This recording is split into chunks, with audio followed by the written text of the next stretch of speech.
भंगिया के भूखल महादेव भंगिया भंगिया करई भंगिया भंगिया करई हो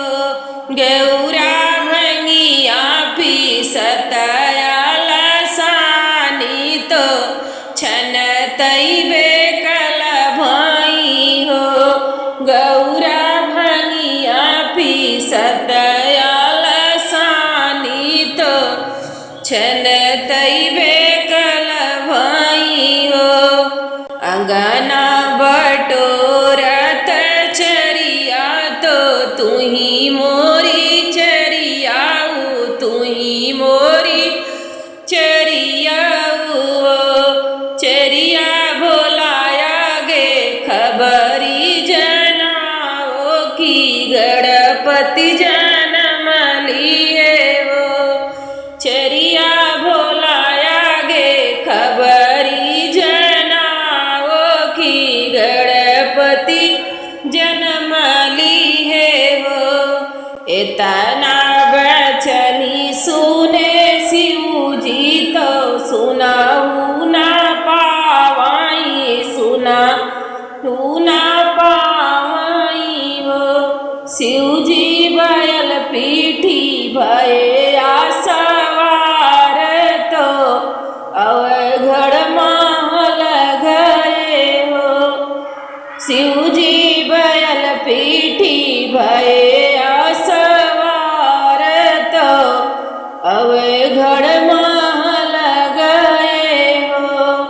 पूछही राह पड़ोसिनी कुइया पानी हारिनी कुइया पानी हारिनी हो शिव जी पूछही रहिया बटहिया कहाँ बसन दगड़ीनी हो शिव जी पूछही रहिया बटहिया कहाँ पे बसन दगड़ीनी हो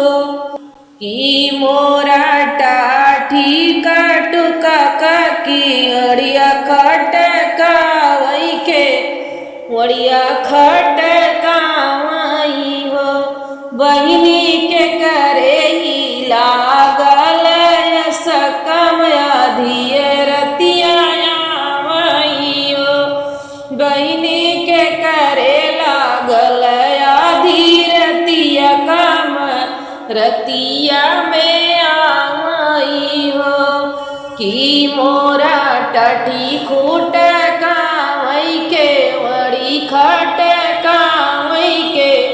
वड़ी खट कावई हो बहिनी के करे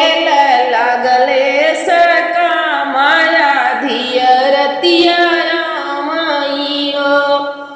हम तोरा टटी खूट कायो के वड़िया खट कायो के वड़िया खट कायो हो दगरिनी गणपति लिहे आयो तार चलऊ नरवा छीन न लहू नरवा काटऊ हो दगड़िन गणपति लिहे अवतार चलऊ नरवा काटऊ चलऊ नरवा छीनऊ हो ले हम सोने के सुपेलिया सुपेली भरया खत सुपेली भरया खत भोला ले हम गौरा के चुनरिया तबई नरवा काटब तबही नरवा छीनब भोला ले हम गौरा के चुनरिया तबही नरवा काटब तबही नरवा छीनब देबई हम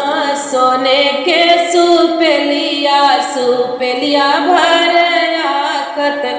सुपेलिया भरया खत हो